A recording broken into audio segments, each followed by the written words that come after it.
J'ai failli ne pas être là aujourd'hui.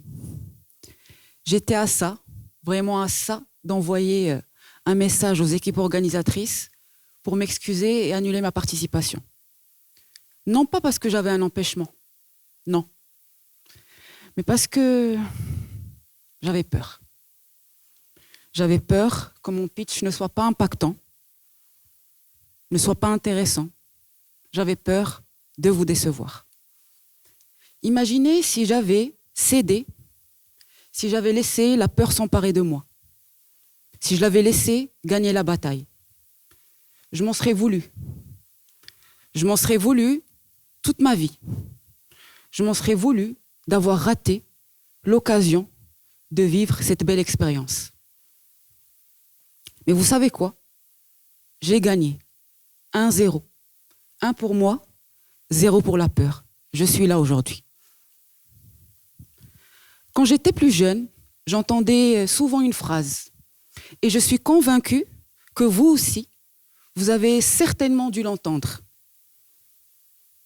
Vous avez certainement dû entendre une tante, un oncle, un grand-parent ou vos parents prononcer cette phrase.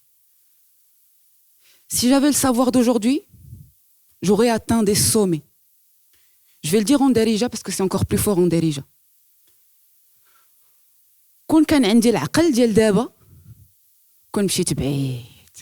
Est-ce que vous l'avez déjà entendu cette phrase? Si c'est le cas, levez la main. Vous voyez, plusieurs personnes autour de nous vivent dans le regret. Dans le regret de n'avoir même pas essayé. Dans le regret de ne pas avoir osé. Pourquoi?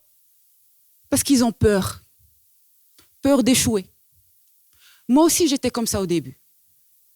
J'avais peur d'échouer, peur de décevoir, peur qu'on se moque de moi et peur du regard de l'autre. Jusqu'au jour où j'ai perdu ma maman. Comme ça, en un clin d'œil. J'ai souffert, j'ai sombré dans la dépression, mais j'ai lutté, j'ai fait de la thérapie pendant des années. Et j'ai surtout compris une chose, que la vie est courte et que je n'ai pas envie de vivre dans le regret. Je n'ai pas envie d'avoir de regrets dans ma vie. Et c'est à ce moment précis que le monstre en moi s'est réveillé. Donc en 2022, pendant que je travaillais pour une grande organisation étatique française, j'ai décidé en parallèle de lancer Globox.fr, une plateforme de mise en relation entre particuliers et professionnels. Alors que je ne savais pas du tout développer, je ne connaissais rien en digital, rien en business, ce n'était pas du tout mon expertise. Je ne savais rien en marketing, rien au digital, mais j'ai quand même voulu lancer Globox.fr. Donc j'ai investi 40 000 € dans ce projet. J'ai monté une équipe, je me suis associée à un développeur et j'ai lancé Globox.fr. J'ai travaillé dessus comme une malade, la journée en tant que salarié et le soir et les week-ends sur Globox.fr. Nous avons réussi à onboarder plus d'une centaine de professionnels sur le site.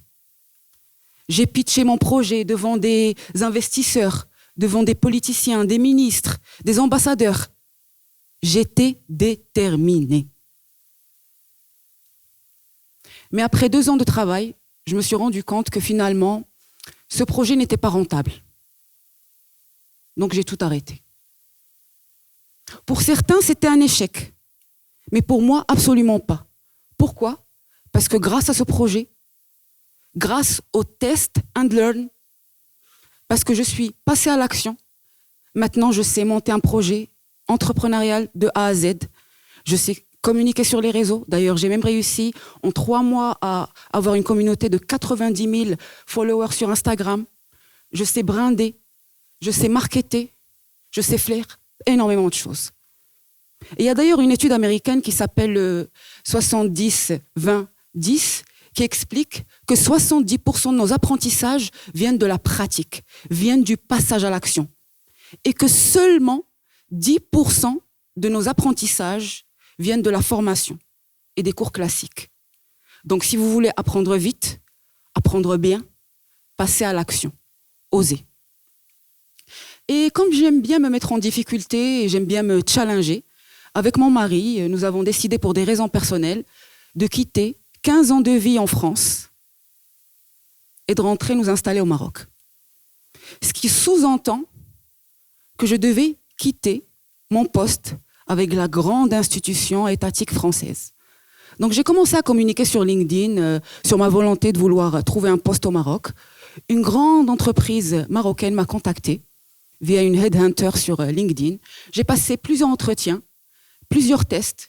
J'ai été acceptée et donc j'ai démissionné de mon poste en France. Et je suis rentrée au Maroc et j'ai commencé à travailler pour cette entreprise marocaine en septembre 2025. Et vous savez quoi? Après 3 semaines, j'ai encore une fois démissionné. Oui, vous l'avez bien entendu. J'ai démissionné de mon poste en France, où mon avenir était tracé, dans une grande institution publique française, et j'ai encore une fois démissionné au Maroc. Certains ont dit que j'étais folle, irresponsable, inconsciente. Oui, peut-être qu'ils ont raison. Mais ça m'a surtout permis aujourd'hui de lancer Mziane at Work. Mon cabinet spécialisé en prévention des risques psychosociaux et en qualité de vie et conditions de travail. Mon expertise que j'exerce depuis 14 ans.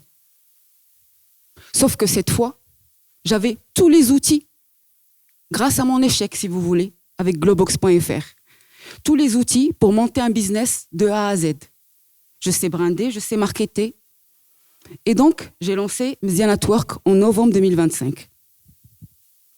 Et en moins de 3 mois, sans réseau, uniquement grâce à mon audace et à ma prise de risque, je suis passée à la télé pour parler de mon expertise et de mon cabinet. J'ai donné des conférences sur mon expertise. Aujourd'hui, plusieurs entreprises marocaines et internationales installées au Maroc font appel à mon cabinet. Et Mziane at Work est en phase de devenir un acteur majeur de la prévention des risques psychosociaux et de la qualité de vie et conditions de travail au Maroc. Mais le plus drôle dans tout ça, c'est que la peur m'a accompagnée tout au long de cette aventure.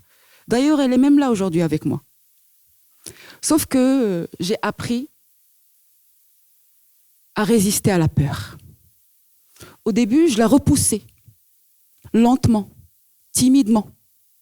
Mais au fur et à mesure que je me confrontais à elle, au fur et à mesure où je prenais des risques, où j'osais, j'ai appris à la repousser plus fort et plus rapidement. La mort de ma mère a été mon moment prise de conscience, mon déclic. Peut-être que ce que nous sommes en train de vivre à l'instant T sera votre moment. Donc, osez. Merci.